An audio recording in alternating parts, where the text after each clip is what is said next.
पोहा में मूंग की दाल डाल दो और बनाओ इतना क्रिस्पी करारा नाश्ता कि आज तक नहीं बनाया होगा। सुपर क्रिस्पी यह रेसिपी बनकर के तैयार होगा अगर आप इसे इस तरह से बनाएंगे तो। साथ ही प्रोटीन रिच यह रेसिपी होने वाला है क्योंकि इसे हम मूंग की दाल से बनाने वाले हैं। मूंग की दाल और पोहे की ऐसी रेसिपी आज तक आपने कभी भी नहीं बनाई होगी। वैसे तो आपने मूंग की दाल से बहुत सारी रेसिपीज़ ट्राई की होंगी। बारिश के मौसम में मूंग की दाल के पकोड़े, मूंग की दाल की कचौड़ी और बहुत सारे नए नए रेसिपीज़ बनाई होंगी, लेकिन इस तरह से आज तक आपने कभी भी नहीं बनाया होगा, जो सुपर हेल्दी और सुपर टेस्टी दोनों ही बन करके तैयार होगा अगर आप इसे इस तरह से बनाएंगे तो, जिस तरह से मैं आपके साथ शेयर करने वाली हूँ। तो पूरी वीडियो को लास्ट तक जरूर से देखिएगा। यह रेसिपी आपको और आपके पूरे परिवार को बहुत ज़्यादा पसंद आएगा। देख ही सकते हैं, देखने से ही आपको पता चल रहा होगा ये कितना क्रिस्पी करारा सा बन करके तैयार होता है, और आप इसकी आवाज़ सुन भी सकते हैं कि कितना क्रंची क्रिस्पी करारा बना है।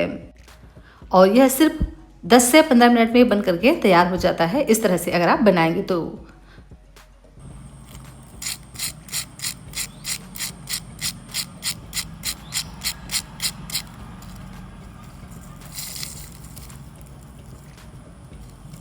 है ना बहुत ही क्रिस्पी और करारी सी ये रेसिपी, तो ज़रूर से एक बार इसे ट्राई कीजिएगा। तो चलिए फ्रेंड्स, इसे बनाना स्टार्ट करते हैं। हेलो एवरीवन, रीतूस रियल रेसिपीज़ में आपका स्वागत है।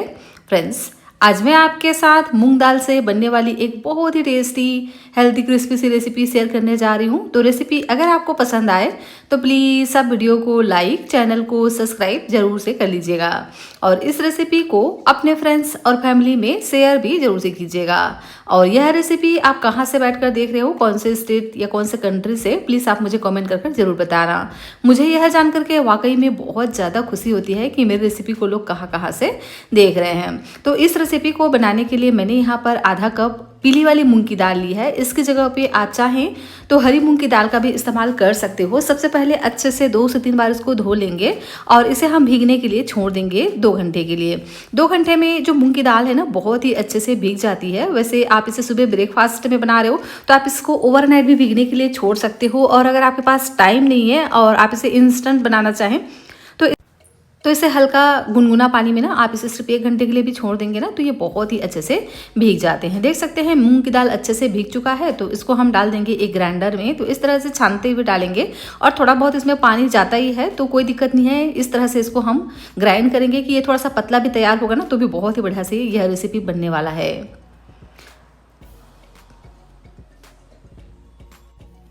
आधा कप मूंग की दाल से भी यह रेसिपी ढेर सारा बन करके तैयार होगा अगर आप इसे इस तरह से बनाएंगे तो। देखिए सभी को ही मैंने इसमें ऐड कर दिया है, और अभी हम यहाँ पर कुछ भी ऐड नहीं करेंगे, मतलब कोई भी मसाले वगैरह ना, तो यहाँ पर हम हरी मिर्ची या लहसुन अदरक का यूज़ करेंगे। सिंपल इसी तरह से पानी डाल करके इसको हम ग्राइंड कर लेंगे। देख सकते हैं छानते समय ही इसमें पानी चला जाता है, तो इसमें बिल्कुल भी मैं एक्स्ट्रा पानी ऐड नहीं करूँगी। आप चाहें तो यहाँ पर पानी डाल करके भी इसको ग्राइंड कर सकते हो।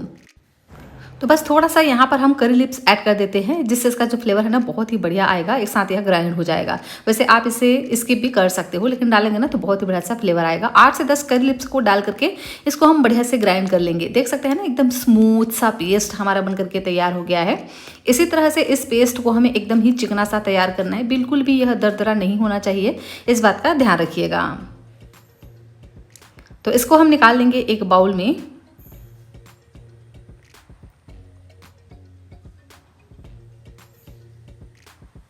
और इसमें हम थोड़ा सा पानी ऐड कर देते हैं ग्राइंडर में, और इसको भी हम निकाल लेंगे और इस घोल को थोड़ा सा पतला कर लेंगे। तो लगभग इसे ग्राइंड करते वक्त और बाद में जो हमने पानी डाला है तो लगभग आधा कप जितना अभी हमने पानी इसमें ऐड किया है, और इस तरह से एक पतला सा पेस्ट हमारा बन करके तैयार हो गया है। देख सकते हैं इस तरह से,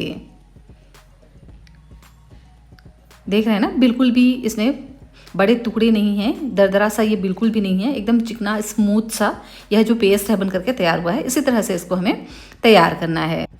मूंग दाल के भिगाने के समय को अगर आप छोड़ दोगे ना तो सिर्फ 15 मिनट में यह रेसिपी आपका बन करके तैयार हो जाएगा, और एकदम यूनिक रेसिपी बनने वाला है।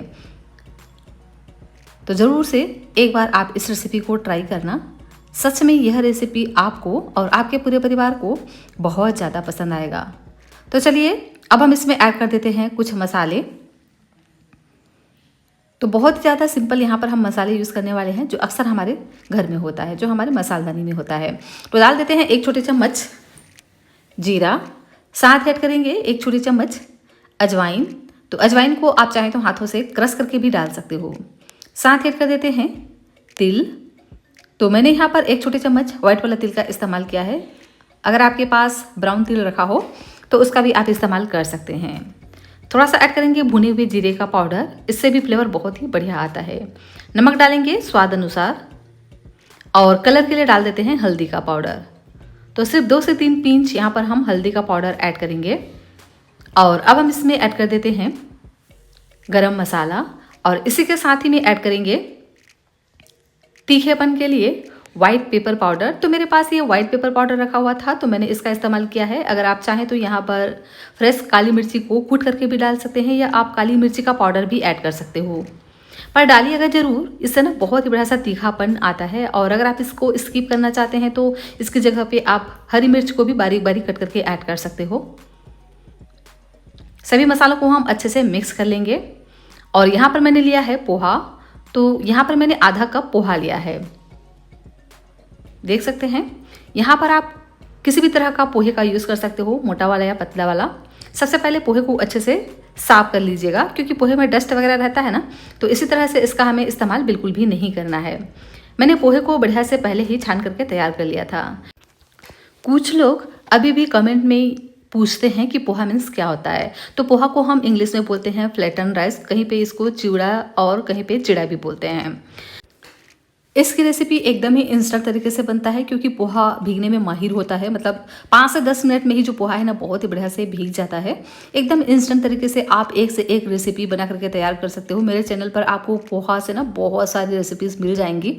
तो अगर आपको पोहा से रिलेटेड इस तरह की रेसिपीज़ पसंद आती हैं तो आप मेरे चैनल के साथ जुड़े रहिए। देख सकते हैं इस तरह से मैंने इसको एक ग्राइंडर में डाल करके बढ़िया से ग्राइंड कर लिया है। और पोहा को ना कितना भी आप बढ़िया से ग्राइंड करो तो एकदम यह पाउडर की तरह नहीं बनता है, हल्का सा इस तरह से यह दरदरा रह जाता है। जिस तरह से सूजी रहता है ना सेम टेक्सचर में यह तैयार होता है। तो इसकी जगह पे आप चाहें तो सूजी का भी इस्तेमाल कर सकते हो, लेकिन ना पोहा बहुत ज़्यादा पानी को ऑब्जर्व करता है और तुरंत से यह डो की तरह बनने लग जाता है। तो पोहा का इस्तेमाल करते हैं तो इसका फ़ायदा यही होता है कि आपकी जो रेसिपी है एकदम ही इंस्टेंट तरीके से बन करके तैयार होता है। देख सकते हैं पोहा को हम डाल देंगे ग्राइंड किए हुए मूंग की दाल में और इसको हम अच्छे से इस तरह से मिक्स कर लेंगे। जैसे ही आप इसको मूंग की दाल में डालते हैं तुरंत ही यह अपने अंदर मॉइस्चर को ऑब्जर्व कर लेता है और एकदम यह डो की तरह बनने लग जाता है, एकदम गाढ़ा हो जाता है। तो अभी हम इसको साइड में रख देंगे ताकि जो पोहा है ना बढ़िया से फूल सके, क्योंकि पोहा जितना भी बढ़िया से फूलेगा ना उतना ही बढ़िया आपकी रेसिपी बन करके तैयार होगी। तो जब तक यह फूल रहा है हम एक दूसरी तैयारी कर लेते हैं। यहाँ पर मैंने लिया है गेहूँ का आटा, तो 2 चम्मच जितना हम यहाँ पर गेहूं का आटा लेंगे और इसमें हम 1 चम्मच डाल देते हैं चावल का आटा। इससे आपकी रेसिपी और भी ज़्यादा क्रिस्पी सी बन करके तैयार होगी। और अब हम इसमें ऐड कर देते हैं तिल। तो 2 छोटे चम्मच यहाँ पर हम तिल ऐड करेंगे। तो मैंने यहाँ पर व्हाइट वाला तिल का इस्तेमाल किया है, आप चाहें तो ब्राउन ब्लैक जो भी आपके घर में अवेलेबल हो आप डाल सकते हो। साथ में ऐड कर देते हैं नमक स्वाद अनुसार और कलर के लिए 2 से 3 पिंच यहाँ पर हम हल्दी का पाउडर ऐड कर देते हैं। और खूब सारा ऐड कर देते हैं बारीक कटा हुआ हरा धनिया। और इन सभी चीज़ों को हम एक बार पहले ड्राई ही मिक्स कर लेंगे। और अब हम इसमें थोड़ा थोड़ा पानी डालते हुए इसका एक घोल तैयार करेंगे। तो इस घोल को हमें थोड़ा पतला ही तैयार करना है इस रेसिपी के लिए। अगर आपने इसको बहुत ज़्यादा गाढ़ा कर लिया तो ये अच्छे से नहीं बन पाएंगे। थोड़ा सा इसको हम इस तरह से पतला ही तैयार कर लेंगे। देख सकते हैं इस तरह से इस घोल को हम पतला तैयार कर लेते हैं और अभी हम इसको साइड में रख देते हैं। तब तक इधर हम कर लेते हैं एक दूसरी तैयारी। तो इस रेसिपी को हम एकदम ही हेल्दी तरीके से बनाने वाले हैं। तो क्या करेंगे, लेंगे कुछ सब्जियां। तो मैंने यहाँ पर लिया है शिमला मिर्च, तो लगभग 2 से 3 चम्मच लेंगे शिमला मिर्च एकदम बारीक बारीक कटा हुआ। और इसी के साथ ही में मैंने यहाँ पर लिया है ग्रेट किया हुआ गाजर। तो लगभग 2 से 3 चम्मच यहाँ पर हम गाजर का यूज़ करेंगे। और इसी के साथ ही में मैंने यहाँ पर लिया है प्याज।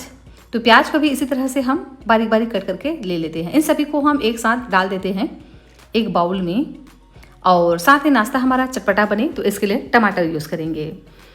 तो यहाँ पर मैंने एक मीडियम साइज़ के टमाटर लिए हैं जिसको इस तरह से एकदम बारीक बारीक कट करके ले लेना है। इसका बीज वगैरह बिल्कुल भी निकालने की ज़रूरत नहीं है। इसी तरह से एकदम बारीक बारीक कट करके हम इन सब्जियों के साथ में ऐड कर देते हैं और सभी को अच्छे से मिक्स कर लेंगे। फ्रेंड्स, यहाँ पर आप अपनी मनपसंद सब्जियाँ ऐड कर सकते हो, जो भी आपके घर में रखा हो, जो भी आपके घर में पसंद किया जाता हो, या इसमें से कोई भी चीज़ अगर नहीं खाई जाती हो, जो भी आपके घर में पसंद नहीं आती हो, तो उसे आप स्किप भी कर सकते हैं। लेकिन सब्जियाँ ना सभी हेल्दी ही होती हैं, तो यहाँ पर आप अपनी मनपसंद सब्जियाँ ऐड कर सकते हो।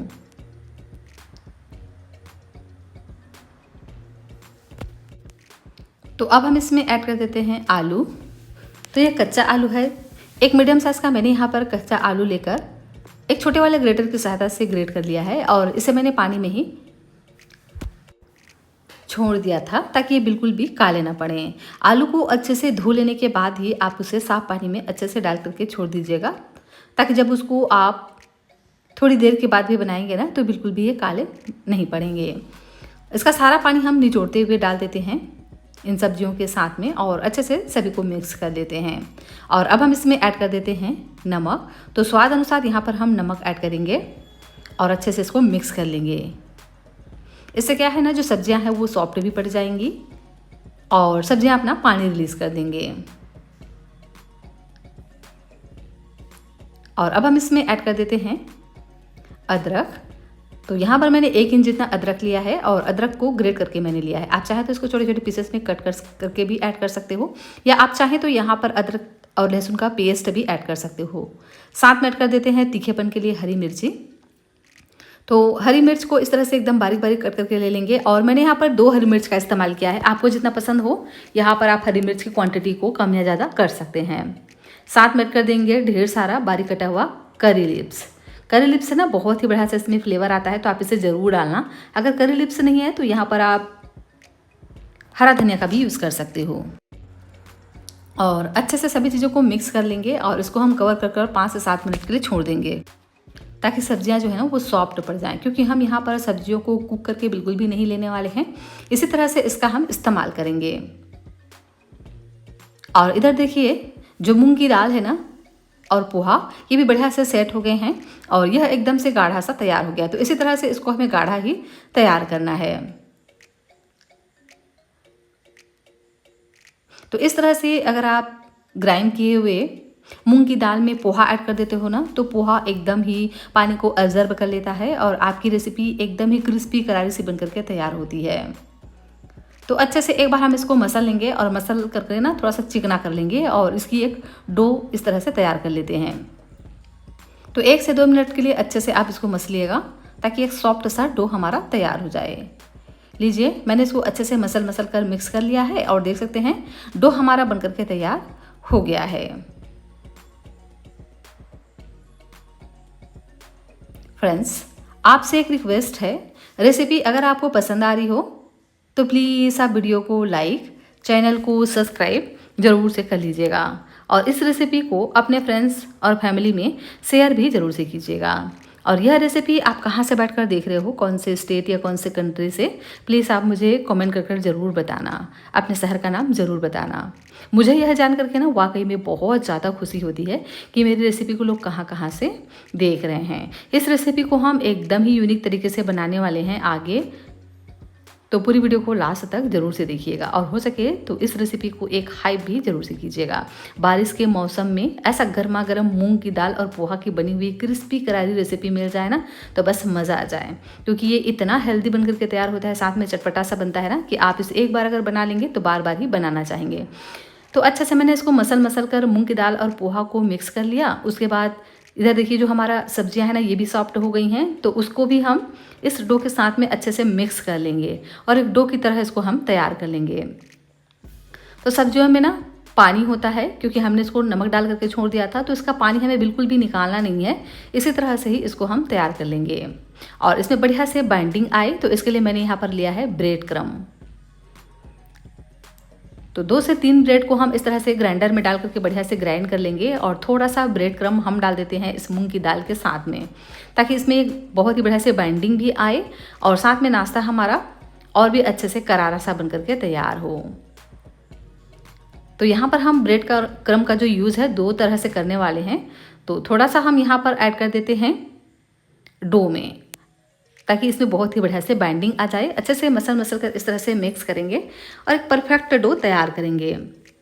किसी भी रेसिपी में यह जो डो है ना, यह परफेक्ट होना बहुत ज़्यादा इंपॉर्टेंट होता है। अगर आपने इसको बहुत ज़्यादा सॉफ्ट कर लिया तो आपकी रेसिपी अच्छे से क्रिस्पी नहीं हो पाती है, और अगर आपने इसको बहुत ज़्यादा हार्ड कर दिया तो अच्छे से शेप में नहीं आ पाता है। तो अगर आपको लगे कि यह जो डो है बहुत ज़्यादा सॉफ्ट हो गया है तो यहाँ पर आप थोड़ा सा ब्रेड क्रम और ऐड कर सकते हैं, या आप यहाँ पर थोड़ा सा पोहे को भी ग्राइंड कर ऐड कर सकते हो। और अगर बहुत ज़्यादा हार्ड लगे तो थोड़ा सा पानी डाल करके अच्छे से आप इसको मिक्स कर लीजिएगा। तो डो हमारा अच्छे से बन करके तैयार हो गया है। अब हम क्या करेंगे, लेंगे एक चकला और चकले पर थोड़ा सा ऑयल ग्रीस कर देंगे और इस डो को हम पूरा ही ले लेते हैं और हाथों की सहायता से इसको हम इस तरह से फैलाएंगे। हल्के हल्के हाथों से अगर आप इसको इस तरह से दबाते जाएंगे ना तो देखिए इस तरह से हमारा गोल शेप में तैयार हो जाता है। अब हम इसको कट करेंगे, तो आप इसको चाकू की सहायता से भी कट कर सकते हो और इस तरह से कटर से भी कट कर सकते हो। तो इसको मैं इस तरह से ट्रायंगल शेप में कट कर रही हूँ। तो पहले हम क्या करेंगे, इस तरह से लंबाई में कट कर लेंगे 2-2 इंच की स्पेस में। उसके बाद इसको हम इस तरह से कट करेंगे कि ये ट्रायंगल शेप में तैयार हो जाए। तो देख सकते हैं ना, पहले हम लंबाई में कट करेंगे, उसके बाद इस तरह से कटर को तिरछा रखते हुए और एक दूसरे के ऊपर में इस तरह से लाइन को रखते हुए इसको हम कट करेंगे। तो इस तरह से यह ट्रायंगल शेप में कट करके तैयार हो जाता है। लाइन से लाइन इस तरह से मिलाते जाइए और देख रहे हैं ना, बहुत ही अच्छे से यह ट्रायंगल शेप में तैयार हो जाता है।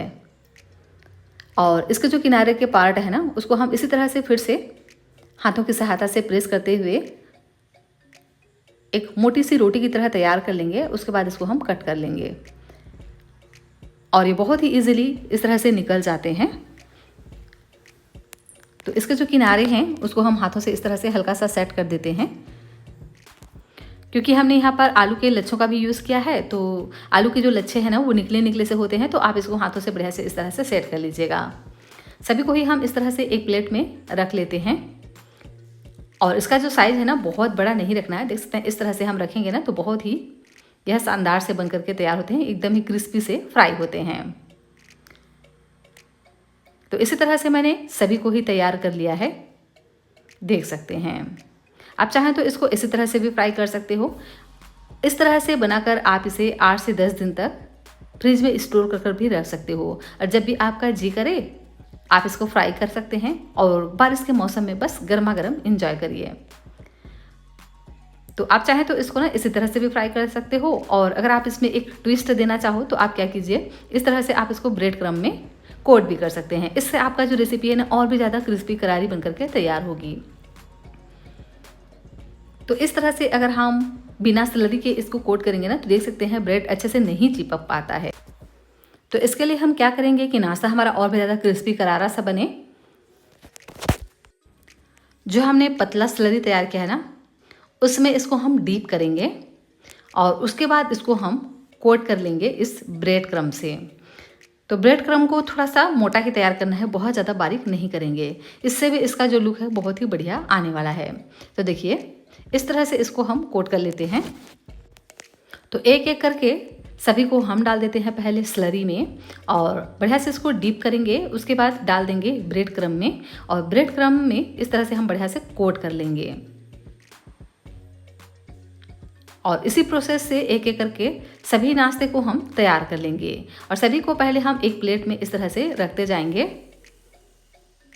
और जब ये ब्रेड क्रम्ब से अच्छे से कोट हो जाए तो उसके बाद इसको हम इसी तरह से 4 से 5 मिनट के लिए छोड़ देंगे ताकि जो ब्रेड क्रम्ब है ना वो बहुत ही अच्छे से नाश्ते में चिपक जाए और जब हम इसको ऑयल में फ्राई करें तो ये बिल्कुल भी बहुत ज़्यादा ना बिखरे। और चाहें तो इस तरह से हल्के हाथों से आप इसको प्रेस भी कर सकते हैं अगर आपको जल्दी हो तो चलिए अब हम इसको फ्राई कर लेते हैं। तो मैंने यहाँ पर 2 बड़े चम्मच ऑयल को पहले ही गर्म करने रख दिया था। ऑयल को हमें बहुत ज़्यादा गर्म नहीं करना है, हल्का हल्का सा जब यह गर्म हो जाए तो उसके बाद सभी नाश्ते को एक एक करके डाल देंगे। तो जब आप इसको इस तरह से डाल रहे हो तो एक बार फिर से आप उसको प्रेस कर दीजिएगा ताकि ये ऑयल में बहुत ज़्यादा ना बिखरे और इसी तरह से एक एक करके डाल देंगे तो जितना आ जाएगा एक बार में उतना डालेंगे, बहुत ज़्यादा नहीं डालना है, नहीं तो अच्छे से अलटते पलटते नहीं बनता है। 3 मिनट के लिए एक साइड से पहले हम इसको मीडियम आंच पर फ्राई होने देंगे और 3 मिनट के बाद जब यह एक साइड से हल्का सा क्रिस्प हो जाए तो उसके बाद इसके हम साइड को चेंज कर देंगे और इसी तरह से नीचे से फिर से इसको हम 3 मिनट के लिए सिकने देंगे और इसी तरह से अलटते पलटते हुए 6 से 7 मिनट के लिए इसको हमें बढ़िया से गोल्डन ब्राउन कलर आने तक फ्राई कर लेना है। और जब यह इस तरह से गोल्डन क्रिस्प हो जाए, बहुत ही अच्छे से करारा सा यह तैयार हो जाए, तो उसके बाद इसको हम निकाल लेंगे। बस इस बात का ध्यान रखिएगा कि इसको आप ना मीडियम फ्लेम पे ही फ्राई कीजिएगा, तभी आपकी रेसिपी एकदम ही क्रिस्पी करारी क्रंची सी बन करके तैयार होगी। अगर आपने इसको हाई फ्लेम पे फ्राई किया तो ये ऊपर से तो एकदम ही क्रिस्प हो जाएंगे और अंदर से कच्चे रह जाएंगे, और अगर आपने इसको बहुत ज़्यादा लो फ्लेम पे फ्राई किया तो ये अंदर से ऑयली हो जाएंगे। तो लीजिए, सभी को ही मैंने इसी तरह से फ्राई कर लिया है। दूसरे बीज भी हम इसी तरह से फ्राई कर लेंगे मीडियम आंच पर 6 से 7 मिनट के लिए अलटते पलटते हुए, और उसके बाद इसको भी हम निकाल लेंगे। तो इसी तरह से मैंने सभी नाश्ते को फ्राई कर लिए हैं। देख ही सकते हैं कि कितना शानदार क्रिस्पी करारा सा नाश्ता हमारा बन करके तैयार हुआ है। तो बारिश के मौसम में जब आपको कुछ क्रिस्पी करारा खस्ता खाने का मन करे तो बस मूंग की दाल लीजिए, उसमें पोहा ऐड कीजिए, अच्छे से इसको इस तरह से सेक दीजिए और फ्राई कर लीजिए। इस नाश्ते को गर्मा गर्म सर्व कीजिए। टोमेटो केचप, ग्रीन चटनी, रेड चटनी, जो भी आपको पसंद हो। तो ज़रूर से इस करारी सी रेसिपी को ट्राई कीजिएगा। प्रोटीन रिच यह रेसिपी बनता है, बस भिगाने के समय को छोड़ दोगे ना तो 10 से 15 मिनट में यह रेसिपी बन करके तैयार हो जाता है। बनाने में भी बहुत ही सिंपल और आसान है, खाने में टेस्टी होता है, एकदम लाजवाब होता है, हेल्दी होता है। और इसकी आप आवाज़ तो सुन ही सकते हैं कि ये कितना क्रिस्पी करारा बन करके तैयार होता है। तो ज़रूर से इस रेसिपी को ट्राई कीजिएगा, आपको और आपके पूरे परिवार को डेफिनेटली बहुत ज़्यादा पसंद आएगा।